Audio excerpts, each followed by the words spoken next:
Hello વિદ્યાર્થી મિત્રો, કેમ છો? હવે આપણે પાર્ટ 2ની અંદર દ્વીપકલ્પીય નદીઓનો અભ્યાસ કરીશું. તો કે દ્વીપકલ્પીય નદીઓ એટલે કેવી, તો એ સમજતા પહેલાં દ્વીપકલ્પ એટલે શું એ સમજવું ખૂબ જરૂરી છે. તો આપણે અગાઉના લેક્ચરમાં જોઈ ગયા તેમ દ્વીપકલ્પ એટલે કે જે ભૂમિનો ભાગ ત્રણેય બાજુ પાણીથી ઘેરાયેલો હોય તેવા ભૂભાગને દ્વીપકલ્પ તરીકે ઓળખવામાં આવે છે. અને આપણો જે દક્ષિણ ભારતનો ભાગ છે એ ત્રણેય બાજુ સમુદ્રથી ઘેરાયેલો હોવાથી એ દ્વીપકલ્પીય વિસ્તાર કહેવાય. અને આ વિસ્તારમાંથી વહેતી નદીઓ છે એવી નદીઓને દ્વીપકલ્પીય નદીઓ તરીકે ઓળખવામાં આવે છે. પશ્ચિમ ઘાટ, તો કે દ્વીપકલ્પીય નદીઓમાં જોઈએ તો કે પશ્ચિમ ઘાટ દ્વીપકલ્પીય નદીઓનો મુખ્ય જળ વિભાજક ગણાય છે. પશ્ચિમ ઘાટ છે, આની પહેલાંના લેક્ચરમાં આપણે જોયું હતું કે પશ્ચિમ ઘાટ આવેલો છે. પશ્ચિમ ઘાટને કારણે જ આ દ્વીપકલ્પીય નદીઓ છે એના પાણીનું વિભાજન થાય છે. પશ્ચિમ ઘાટ દક્ષિણ ભારતના પશ્ચિમ કિનારે, હવે શું છે તો કે આ પશ્ચિમ ઘાટ છે એ દક્ષિણ ભારતના પશ્ચિમ કિનારે દક્ષિણથી ઉત્તર દિશામાં વ્યાપ છે. દક્ષિણથી લઈ અને ઉત્તર દિશા તરફ વ્યાપ છે, એટલે કે કેરળથી લઈ અને ગુજરાત સુધી આમ વ્યાપેલો છે. મહાનદી, ગોદાવરી, કૃષ્ણા, કાવેરી વગેરે દ્વીપકલ્પની મુખ્ય નદીઓ છે. આ બધી નદીઓ છે, મહાનદી, ગોદાવરી, કૃષ્ણા, કાવેરી, આ બધી દ્વીપકલ્પની કેવી મુખ્ય નદીઓ છે. આ બધી નદીઓ પૂર્વ તરફ વહી બંગાળની ખાડીને મળે છે. અને આ બધી જ નદીઓ છે પૂર્વ તરફ વહી અને બંગાળની ખાડીને મળે છે. અને મુક્ત ત્રિકોણ પ્રદેશ એટલે કે ડેલ્ટા ધરાવે છે. ડેલ્ટા વિશે પણ આપણે અગાઉના લેક્ચરમાં અભ્યાસ કરી ગયા છે કે કોને ડેલ્ટા કહેવાય. તો કે પશ્ચિમ ઘાટની પશ્ચિમે અનેક નદીઓ વહે છે. આ પશ્ચિમ ઘાટ છે જે એની પશ્ચિમ બાજુ ઘણી બધી નદીઓ વહે છે. અલબત્ત નર્મદા અને તાપી જેવી મોટી નદીઓ પૂર્વથી વહી પશ્ચિમે આવેલા અરબ સાગરને મળે છે. આ નર્મદા અને તાપી નદી છે એવી છે કે પૂર્વમાંથી નીકળી અને પશ્ચિમે આવેલા અરબ સાગરને મળે છે. બાકી મોટાભાગની નદીઓ છે એ પશ્ચિમમાંથી નીકળી અને પૂર્વ તરફ શું કહે છે, બંગાળની ખાડીને મળે છે. એ નદીઓની અંદર જોઈએ નર્મદા બેસિન. તો કે નર્મદા નદી છે એ ગુજરાતની સૌથી મોટી નદી ગણવામાં આવે છે, બરાબર. તો કે નર્મદા છે મધ્યપ્રદેશના અમરકંટક પાસેથી નીકળે છે. હવે જો આ નર્મદા છે એ ક્યાંથી નીકળે છે તો કે મધ્યપ્રદેશના અમરકંટક પાસેથી નીકળે છે. પરંતુ નર્મદા નદી છે એની અંદર જે મૂળ નદી નીકળે છે એ છત્તીસગઢમાંથી નીકળતી આવે છે. અને એ નદીમાં પછી શું કહે છે, નર્મદા મિક્સ થાય છે અને પછી આગળ વધે છે. પરંતુ આપણે નર્મદાનું જોઈએ છે એટલે નર્મદાની વાત કરીએ તો નર્મદા મધ્યપ્રદેશના અમરકંટક પાસેથી નીકળે છે. તે પશ્ચિમ બાજુએ એક ફાટ ખીણમાં થઈ વહે છે. અને પશ્ચિમ બાજુ છે ફાટ ખીણ એટલે ઊંડો એવો કહી શકાય ખાઈ જેવામાંથી થઈ અને વહે છે. જબલપુર પાસે સંગેમરમરના ખડકાળ પ્રદેશમાંથી વહે છે. અને હવે જબલપુરમાં આવી અને સંગેમરમરના ખડકાળ પ્રદેશમાંથી વહે છે. સંગેમરમર એટલે શું તો કે આપણે જે આરસ પહાણ કહીએ છીએ, જે તાજમહેલ છે તો એ શેમાંથી બનેલો છે, સંગેમરમર. એટલે આરસ પહાણના પથ્થર છે એ સંગેમરમર કહેવાય. તો એ સંગેમરમરના ખડકાળ પ્રદેશમાંથી વહે છે. અહીં ઢોળાવોને કારણે તીવ્ર વેગ વહે છે. હવે જો ત્યાં ઢાળ વધારે હોવાને કારણે નદીનો વેગ કેવો હોય, ખૂબ વધારે હોય છે. જ્યાં ધોવાધાર નામના જળધોધની રચના કરે છે. અને ત્યાં જે ધોધની રચના કરે છે એ ધોધ ઘણો શું કે તીવ્ર હોય છે, એટલા માટે થઈ એનું નામ છે ધુઆધાર. એવા ધુઆધાર નામની જળધોધની રચના કરે છે. આ નદીની શાખા નદીઓની લંબાઈ વધારે નથી. હવે આ નદીની અંદર બીજી શાખા નદીઓ વહે છે એની લંબાઈ એવી બહુ મોટી નથી. મોટાભાગની નદીઓ કાટખૂણે મળે છે. અને વધારે ભાગની મોટાભાગની નદીઓ છે શું કે તો કે કાટખૂણે મળે છે. આ નદીનો બેસિન મધ્યપ્રદેશ અને ગુજરાતમાં વ્યાપ છે. અને આ નદી છે એનો બેસિન એટલે પણ આપણે અગાઉ સમજી ગયા કે નદી જ્યાંથી વહેતી હોય તો નદી જે વિસ્તાર રોકે છે, નદીની આજુબાજુનો જે વિસ્તાર કે જેમાંથી નદી વહેતી હોય તો વિસ્તારને નદીનો બેસિન કહેવાય. તો આ નદી છે એનો બેસિન મધ્યપ્રદેશ અને ગુજરાતમાં વ્યાપ છે, એટલે ફેલાયેલો છે. નર્મદા નદીની લંબાઈ લગભગ 1312 કિમી છે. નર્મદા નદીની લંબાઈ કેટલી છે, 1312 કિમી જેટલી છે. હવે ત્યારબાદ જોઈએ તાપી બેસિન. તો કે મધ્યપ્રદેશમાં સાતપુડાની ગિરિમાળાઓ છે.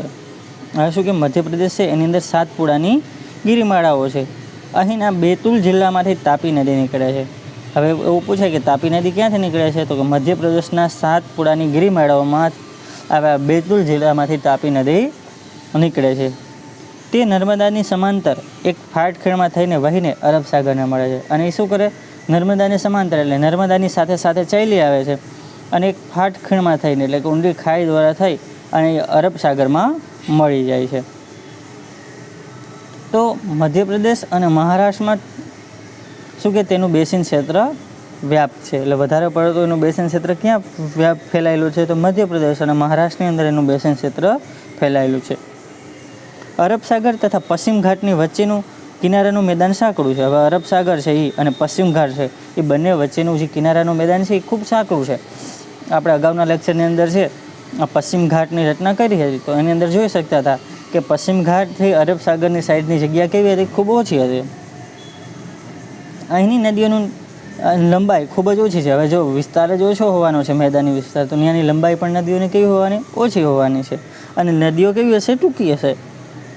પશ્ચિમ બાજુએ વહેતી મુખ્ય નદીઓની લંબાઈ ખૂબ જ ઓછી છે. હવે આ પશ્ચિમ બાજુ જે વહે છે એ બધાની કેવી છે, લંબાઈ ખૂબ ઓછી છે. પશ્ચિમ બાજુથી વહેતી મુખ્ય નદીઓમાં સાબરમતી અને મહી યાની કે મહીસાગર નદીનો સમાવેશ થાય છે. બરાબર, સાબરમતી નદી અને મહીસાગર નદીનો સમાવેશ થાય છે. તાપી નદીની લંબાઈ લગભગ 724 કિમી છે. તાપી નદીની લંબાઈ 724 કિમી છે. હવે આવ્યા આપણે ગોદાવરી બેસિન. તો કે આ નદી દ્વીપકલ્પીય નદીઓમાં સૌથી મોટી નદી છે. શું કહે છે, ગોદાવરી બેસિન એટલે કે ગોદાવરી નદી છે એ ગોદાવરી નદી દ્વીપકલ્પીય નદીઓમાં સૌથી મોટી નદી છે. તે મહારાષ્ટ્રના નાસિક જિલ્લાના પશ્ચિમ ઘાટના ઢોળાવોમાંથી નીકળે છે. અને ક્યાંથી નીકળે છે, પ્રશ્ન પૂછાય તો ખાસ યાદ રાખવાનો કે ગોદાવરી નદી છે મહારાષ્ટ્રના નાસિક જિલ્લાના પશ્ચિમ ઘાટના ઢોળાવોમાંથી નીકળે છે. ગોદાવરી નદીની લંબાઈ કેટલી છે, તો લગભગ 1465 કિમી જેટલી છે. આ નદી પૂર્વમાં વહી બંગાળાની ખાડીને મળે છે. આ નદી છે પૂર્વ બાજુ વહી અને કોને મળી જાય છે, બંગાળાની ખાડીને મળે છે. દ્વીપકલ્પીય નદીઓમાં તેનું બેસિન ક્ષેત્ર સૌથી મોટું છે. હવે જો દ્વીપકલ્પીય નદીઓ જોવા જાય એમાં સૌથી મોટી નદી જોવા જાય તો ગોદાવરી નદી, અને સાથે સાથે સૌથી વધુ બેસિન ક્ષેત્ર ધરાવતી નદી પણ કઈ આવશે, દ્વીપકલ્પીય ક્ષેત્રમાં ગોદાવરી નદી આવશે. આ નદી બેસિનનો 50% ભાગ મહારાષ્ટ્રમાં છે. હવે આ નદીના બેસિનનો ભાગ જે છે 50% જેટલો ભાગ ક્યાં છે, મહારાષ્ટ્રમાં છે. અને બાકીનું બેસિન ક્ષેત્ર મધ્યપ્રદેશ અને આંધ્રપ્રદેશની અંદર છે. ગોદાવરીને અનેક શાખા નદીઓ મળે છે. ગોદાવરીને બીજી ઘણી બધી અનેક શાખા નદીઓ મળે છે, જેમ કે પૂર્ણા, વર્ધા, પ્રાણહિતા, માંજરા, વૈનગંગા તથા પેનગંગાનો સમાવેશ થાય છે. આ બધીની શાખા નદીઓ છે જે એને ગોદાવરી નદીની અંદર મળે છે. ગોદાવરીના પ્રવાહન માર્ગ લાંબો અને બેસિન ક્ષેત્ર વિસ્તૃત છે. હવે જો ગોદાવરી છે એનો પ્રવાહન એટલે કે આમ પ્રવાહ પસાર થવાનો રસ્તો કેવો છે, લાંબો છે, અને બેસિન ક્ષેત્ર પણ કેવું છે, ખૂબ ફેલાયેલું છે. તેથી તેને દક્ષિણની ગંગા તરીકે ઓળખવામાં આવે છે. એટલે વિદ્યાર્થી મિત્રો આ ખાસ ધ્યાન રાખવાનો એવો પ્રશ્ન પૂછાઈ શકે કે કઈ નદીને દક્ષિણની ગંગા તરીકે ઓળખવામાં આવે છે, તો એમાં કઈ આવશે, તો કે ગોદાવરી નદી છે એને દક્ષિણની ગંગા તરીકે ઓળખવામાં આવે છે. અથવા એમ પૂછવામાં આવે કે ગોદાવરી નદીને બીજા કયા નામથી ઓળખવામાં આવે છે, તો પણ એમાં આવશે દક્ષિણની ગંગા.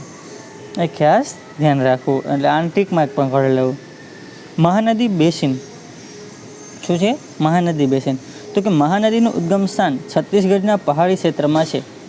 તે ઓડિશામાંથી વહીને બંગાળની ખાડીને મળે છે. હવે જો આ મહાનદી છે એ મહાનદીનું ઉદ્ગમ સ્થાન ક્યાં છે, મહાનદી ક્યાંથી શું કે શરૂ થાય છે, તો છત્તીસગઢના પહાડી ક્ષેત્રમાંથી શરૂ થાય છે અને ઓડિશામાં વહીને બંગાળાની ખાડીને મળે અને ઓડિશામાંથી વહીને સીધું બંગાળાની ખાડીમાં ચાલી જાય છે.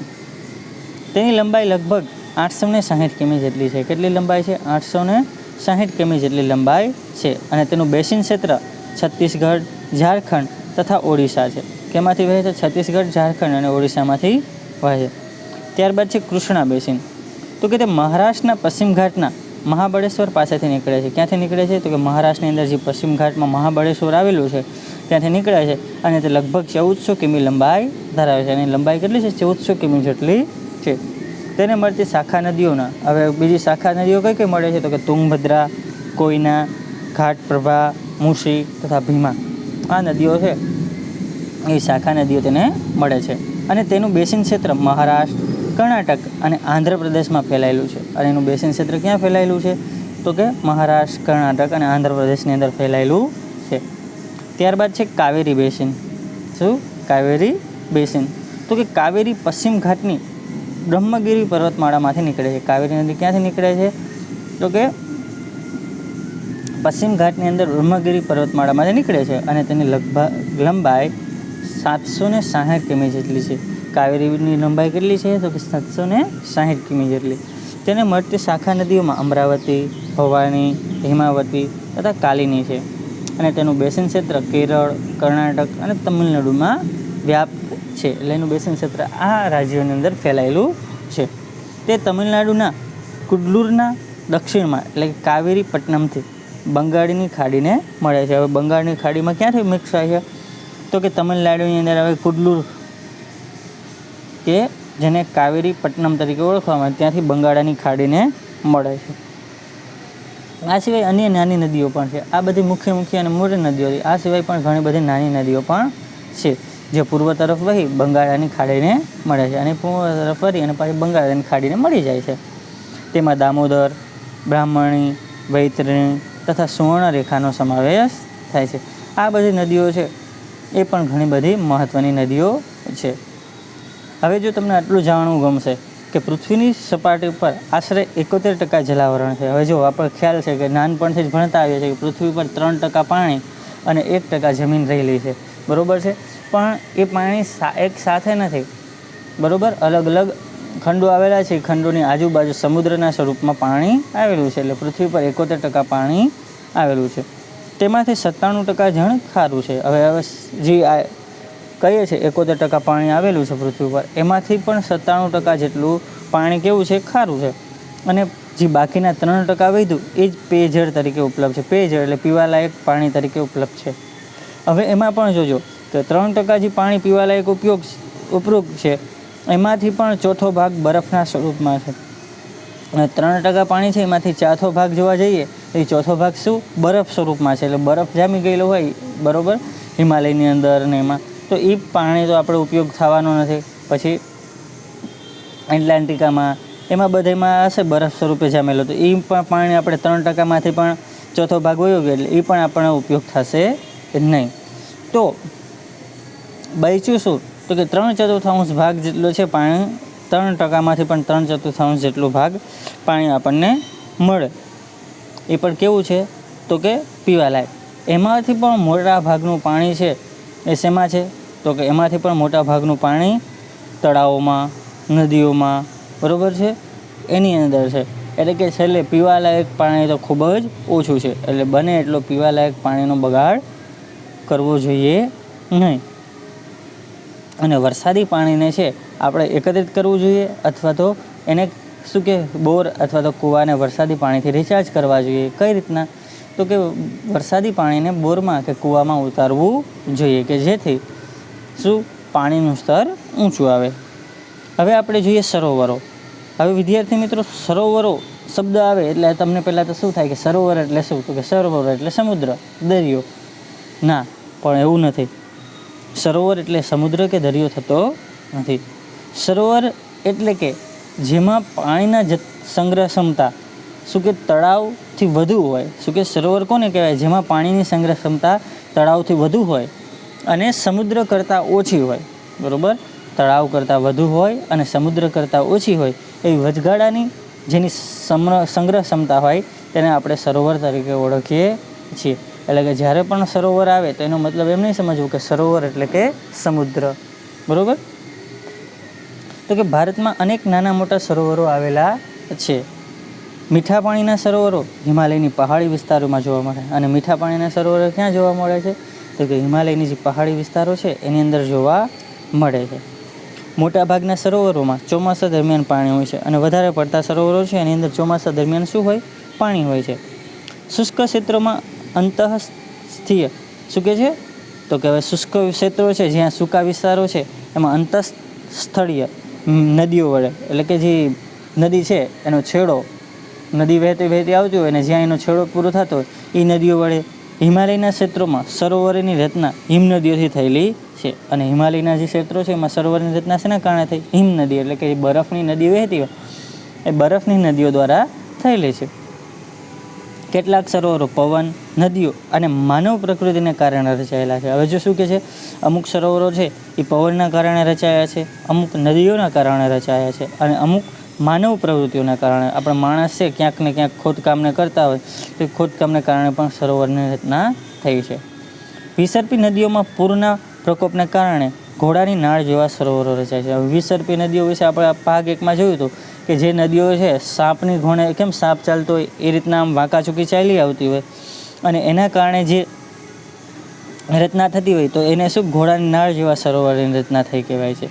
સમુદ્રની ભરતીના કારણે લઘુન સરોવરની રચાયા છે. હવે સમુદ્ર એટલે કે દરિયાની અંદર જ્યારે ભરતી આવે છે, દરિયાની અંદર પાણી જ્યારે વધી જતું હોય ત્યાં એના કારણે ક્યાં તો કે લઘુન સરોવરે રચાયેલા છે. એટલે એક આંખ પણ ટીકમાં કરજો. એ લઘુન સરોવરની રચના કઈ રીતે થાય તો કે સમુદ્રની અંદર જે ભરતી આવે છે એ ભરતીના કારણે લઘુન સરોવરો રચાયા છે. ચિલ્કા, કોલેરુ અને પુલિકટ આ પ્રકારના સરોવરોનું ઉત્તમ ઉદાહરણ છે. એટલે લઘુન સરોવરમાં ઉદાહરણ જોવા જઈએ ચિલ્કા, કોલેરુ અને પુલિકટનો સમાવેશ થાય છે. રાજસ્થાનમાં આવેલું સાંભર સરોવર ખાણા પાણીનું સરોવર છે, જેમાંથી મીઠું પકવવામાં આવે છે. જો રાજસ્થાનની અંદર આવેલું સાંભર સરોવર છે એ ખારા પાણીનું સરોવર છે, અને એને ઉપયોગ શેમાં કરવામાં આવે છે તો કે મીઠું પકવવા માટે થઈ અને એનો ઉપયોગ કરવામાં આવે છે. મીઠા પાણીના સરોવર હિમાલયના ક્ષેત્રોમાં છે. મીઠા પાણીના સરોવરો છે હિમાલયના ક્ષેત્રોમાં છે, જે હિમ નદી દ્વારા નિર્માણ પામ્યા છે. અને શેના દ્વારા તો હિમ નદી એટલે કે બરફીલી નદીઓ છે એના કારણે બન્યા છે. જે તે સમયે હિમ નદીઓના ગર્તમાં એટલે કે જે અમુક સમયે છે જે હિમ નદીઓ છે એટલે કે બરફીલી નદીઓ એની અંદરના ભાગમાં પાણી ભરાવાથી સરોવરો રચાયા છે. એટલે કે જે હિમ નદીઓના કારણે ઊંડા ખાડા ન થયા હોય એની અંદર પાણી ભરાય એના કારણે શું કે છે આવા સરોવરો રચાય છે. હિમ નદીઓનો બરફ પીગળી જતાં અહીં સુંદર સરોવરો બન્યા છે. અને હિમ નદી છે એની અંદર અંદરની સાઈડ તો પાણી છે એ બરફ સ્વરૂપમાં ના હોય પણ ઉપરની સાઈડ બરફ સ્વરૂપમાં હોય, એટલે એ જ્યારે ઓગળી જાય છે ત્યારે એક સરોવરની રચના થઈ જાય. જમ્મુ કાશ્મીરનું વુલર સરોવર ભૂગર્ભીય ક્રિયાઓ દ્વારા રચાયેલું છે. જમ્મુ કાશ્મીરની અંદર જે આ વુલર સરોવર આવેલું છે એ શું ભૂગર્ભ ક્રિયાઓ દ્વારા એટલે કે જમીનની અંદર એવી ક્રિયાઓ થવાને કારણે અહીંયા મોટા ખાડાની રચના થઈ હશે અને આ સરોવરની રચના થયેલું મળે છે. આ સિવાય દલ, ભીમતાલ, નૈનીતાલ, લોકતાલ અને બડાપાની વગેરે સરોવરો આ ક્ષેત્રમાં જોવા મળે છે. આ સિવાય પણ આવા બધા સરોવરો છે, જેમાંથી વધારે વખણાતા સરોવરો કહી શકાય તો જમ્મુ કાશ્મીરનું વુલર સરોવર, રાજસ્થાનનું સાંભર સરોવર આ ખૂબ જ શું કહે છે જાણીતા સરોવરો છે. હવે આ સરોવરોની ઉપયોગિતા શું? સરોવર શા માટે ઉપયોગ આવે તો કે સરોવરની ઉપયોગિતા સરોવરો માનવીને અનેક રીતે ઉપયોગી છે. આ સરોવર માણસને ઘણી રીતે ઉપયોગ થતા હોય. કેટલીક નદીઓ સરોવરમાંથી પણ ઉદ્ભવે છે.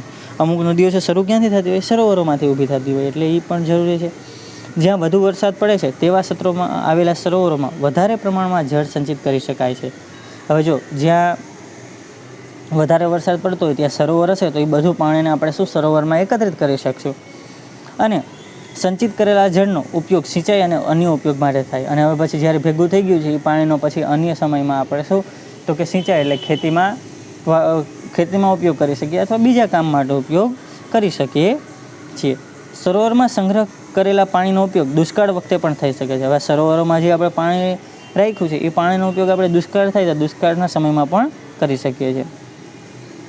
માનવી દ્વારા નિર્મિત નદી પર બંધાયેલા બંધો અને અંતર્ગત કેટલાક સરોવરો જળ વિદ્યુત ઉત્પાદન માટે પણ ખૂબ જ ઉપયોગી છે.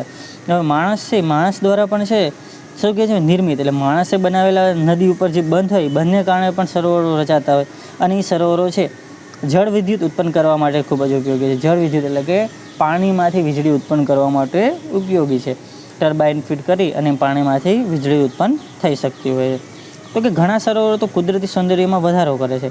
પાછા ઘણા એવા સરોવરો છે જે આપણા કુદરતી સૌંદર્યની અંદર વધારો કરે છે. પરિણામે આવા સરોવરો શેલેગા તરીકે વિકસિત થાય છે. શેલેગા એટલે કે ફરવાલાયક સ્થળ તરીકે વિકસિત થયા છે. સરોવરો મત્સ્ય પ્રવૃત્તિ અને પ્રવાસન સ્થળો તરીકે પણ મહત્ત્વના બની રહ્યા છે. અને આ સરોવરો છે મત્સ્ય પ્રવૃત્તિ એટલે માછલીના ઉછેર માટે, અને પ્રવાસન સ્થળો એટલે લોકોને આવન જવન માટે પ્રવાસના સ્થળ તરીકે પણ મહત્ત્વના બની રહ્યા છે. હવે આવી જ રીતે માનવી દ્વારા નિર્મિતની વાત કરીએ સરોવરની, તો ગુજરાતની અંદર આવેલું સરદાર સરોવર છે. તો એ સરદાર સરોવર છે એ સરદાર સરોવર ડેમ બાંધવાના કારણે થઈને જ રચના થઈ છે, બરાબર. અને એ સરોવર હવે અત્યારના સમયની અંદર કહીએ તો પ્રવાસન સ્થળ તરીકે પણ ઘણું આગળ વિકસી રહ્યું છે, જ્યાં 182 મીટર ઊંચી, શું કે 182 મીટર ઊંચી શું, તો કે સરદાર વલ્લભભાઈ પટેલનું સ્ટેચ્યુ ઓફ યુનિટી બનાવવામાં આવ્યું છે. એ તો તમે જાણતા જ હશો. અને આપણા ગુજરાતમાં પણ આવા અલગ અલગ સરોવર આવેલા છે, જેમ કે નળ સરોવર છે, નારાયણ સરોવર કચ્છ, નળ સરોવર અમદાવાદ અને સુરેન્દ્રનગર જિલ્લા છે, અને સરદાર સરોવર કે જે આપણે જોઈએ છીએ નર્મદા જિલ્લાની અંદર આવેલું છે. તો એ સરોવરો ઘણી બધી રીતે આપણે ઉપયોગી થતા હોય છે. હવે નદીઓનું આર્થિક મહત્ત્વ, નદીનું શું મહત્ત્વ છે, નદી શા માટે આપણે ઉપયોગી થાય છે, તો કે માનવ ઇતિહાસમાં નદીનું મહત્ત્વ સૌથી વધુ રહ્યું છે. હવે આપણે એમ થાય કે નદી ના હોય તો કંઈ વાંધો નહીં, શું વાંધો છે, પણ નદી છે તો જ આ બધી જેટલી પણ ક્રિયાઓ કરીએ છીએ એ શક્ય છે. પહેલાંના સમયની અંદર જ્યારે આદિમાનવ પોતાનો વસવાટ કરતો હતો, સ્થાનિક વસવાટ, એ સમયગાળાની અંદર એ કેવી જગ્યાએ વસવાટ કરતો કે જ્યાં નજીકમાંથી નદી પસાર થતી હોય, કે જેના કારણે એને શું કોઈ પણ પીવા માટે અથવા તો અન્ય કોઈ ઉપયોગ માટે પાણીની જરૂરિયાત રહે તો સરળતાથી મળી શકે. એટલે નદીનું ઘણું મહત્ત્વ છે. અત્યારે જેટલી પણ આપણે ક્રિયાઓ કરીએ છીએ બધી કામ માટે નદી ખૂબ જરૂરી છે, પાણીની ખૂબ જરૂર હોય છે. તો કે માનવીના ઇતિહાસમાં નદીનું મહત્ત્વ સૌથી વધુ રહ્યું છે. નદીઓનું પાણી કુદરતી સંસાધન છે. નદીનું પાણી છે કુદરતે આપેલું એક સંસાધન છે. તે માનવીની ઘણી બધી પ્રવૃત્તિઓમાં માટે અનિવાર્ય છે. ઘણી બધી જાતની પ્રવૃત્તિઓ માટે આપણે જરૂર છે. તેણે માનવીની પ્રાથમિક જરૂરિયાતો સંતોષી છે. અને એની શું આપણે માનવી છે, માણસની પ્રાથમિક જરૂરિયાત છે અને સંતોષી છે. ખેતી અને ઉદ્યોગોનો વિકાસ નદીઓને કારણે થયો છે. આ ખેતી છે અને ઉદ્યોગ છે તેનો વિકાસ કોના કારણે થયો છે, તો કે નદીઓના કારણે થયો છે. પ્રાચીન સંસ્કૃતિઓ પણ નદીઓને આભારી રહી છે. અને આપણી જૂની સંસ્કૃતિ છે એ પણ કોને આભારી રહી છે, તો કે નદીઓને આભારી છે. મોટાભાગના શહેરો નદી કિનારે વિકાસ પામ્યા છે. ઘણા બધા શહેરો છે તો ક્યાં વિકાસ પામ્યા છે, તો કે નદી કિનારે જ વિકાસ પામ્યા છે. જેમ કે દિલ્હી, કોલકાતા, અમદાવાદ, ભરૂચ, સુરત, આ તમામ છે, તમામ નદીઓ છે, નદીઓના કિનારે જ વસેલા શહેરો છે.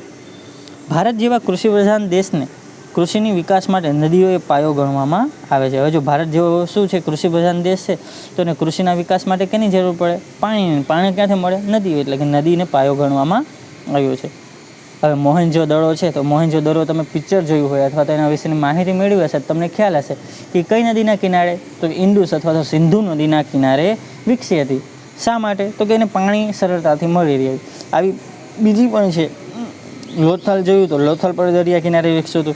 શા માટે, તો કે જે સરળતાથી આપણને પાણી મળી રહે એટલા માટે એવા જગ્યાએ શહેરો વિકસાવવામાં આવ્યા હતા. આથી હજારો વર્ષ પહેલાં છે, છતાં પણ તો કે કૃષિ પ્રધાન દેશ માટે નદીઓ તો પાયો ગણવામાં આવે છે. આધુનિક સમયમાં તો જળનો ઉપયોગ પીવા માટે, સિંચાઈ માટે, જળ વિદ્યુત માટે તથા નૌકા વિહાર માટે પણ થાય છે. હવે અત્યારના સમયની અંદર જોવા જઈએ તો પાણીનો ઉપયોગ શેમાં થાય, પીવા તો થાય જ છે, પણ સિંચાઈ એટલે ખેતીમાં પાણી પાવા માટે, જળ વિદ્યુત એટલે પાણીમાંથી વીજળી ઉત્પન્ન કરવા માટે, અને નૌકા વિહાર એટલે કે નાવમાં બેસી અને એની અંદર શું કે અથવા તો નાવ દ્વારા માલ સામાન લઈ જવામાં એની અંદર થાય છે. નદી પ્રદૂષણ, હવે આપણે એ તો જોયું કે આ બધા ઘણી જગ્યાએ ઉપયોગી થાય છે, પણ આ નદીનું પ્રદૂષણ પણ એટલું જ મોટા પાયે થઈ રહ્યું છે. હવે સૌથી વધારે દૂષિત નદીઓ હોય તો આપણા ભારત દેશની અંદર છે. આપણે આપણી નદીઓને માતા કહીએ છીએ, છતાં પણ આપણા દેશની નદીઓ છે ખૂબ દૂષિત છે. જ્યારે અન્ય દેશની વાત કરીએ તો અન્ય દેશો તો નદીઓને કોઈ પણ બહુમાન નથી આપતા, ન તો માતાનું બહુમાન આપતા, કોઈ પણ જાતનું નથી આપતા, છતાં પણ તેની નદીઓનું શું પાણી એકદમ શુદ્ધ હોય છે. અને અમુક નદીઓનું પાણી તો એટલું શુદ્ધ હોય છે કે જેની અંદર તમે નદીમાંથી જ સીધું પાણી પી શકો છો, એટલું શુદ્ધ હોય છે. વિચાર કરો તો કે આપણા દેશની નદીઓ કેમ એટલી બધી દૂષિત થઈ ગઈ છે. શું આપણા દેશની નદીઓ પહેલેથી જ એટલી દૂષિત હતી? ના, એવું નથી. પરંતુ આપણે લોકોએ જ છે આપણી નદીઓને દૂષિત કરી છે. તમે અને મેં અને આપણા જેવા ઘણા બધા લોકોએ આપણી નદીઓને દૂષિત કર્યું છે. જે વધેલો કચરો છે, ફૂલ છે, આ બધું વસ્તુ આપણે ધીરે ધીરે દૂષિત પાણી છે, કારખાનાના કેમિકલ છે, બધું આપણે ક્યાં છોડીએ છીએ, નદીઓમાં છોડીએ છીએ. તો એના કારણે આપણી નદી છે પ્રદૂષિત થઈ છે. તો એને પ્રદૂષણ અટકાવવું જોઈએ. નદીઓના પાણીનો ઉપયોગ ઘરેલું, કૃષિ, ઔદ્યોગિક ઉત્પાદન પ્રવૃત્તિમાં વધારે થતો હોય છે. હવે જો નદીનું પાણીનો ઉપયોગ ક્યાં થાય, તો કે ઘરમાં, ખેતીમાં અને ઉદ્યોગોની અંદર બહુ થતો હોય છે. આપણે નદીઓને લોકમાતા કહીએ. આપણે નદીને શું કહીએ છીએ? લોકમાતા. એટલે આ પણ ટીક કરી લેજો કે આપણે નદીઓને શું બહુમાન આપ્યું છે? તો લોકમાતાનું બહુમાન આપ્યું છે. તેને પવિત્ર પણ ગણીએ છીએ અને આપણે નદીઓને પવિત્ર પણ ગણીએ છીએ. તેમ છતાં નદીઓમાં ઉદ્યોગોનું મિલિન જળ છોડીએ છીએ. હવે શું છે? છતાં પણ આપણે માતા કહીએ છીએ, છતાં પણ શું કરીએ છીએ? તો કે નદીઓની અંદર ઉદ્યોગોનું મિલિન જળ એટલે કે દૂષિત પાણી છે એની અંદર છોડીએ છીએ.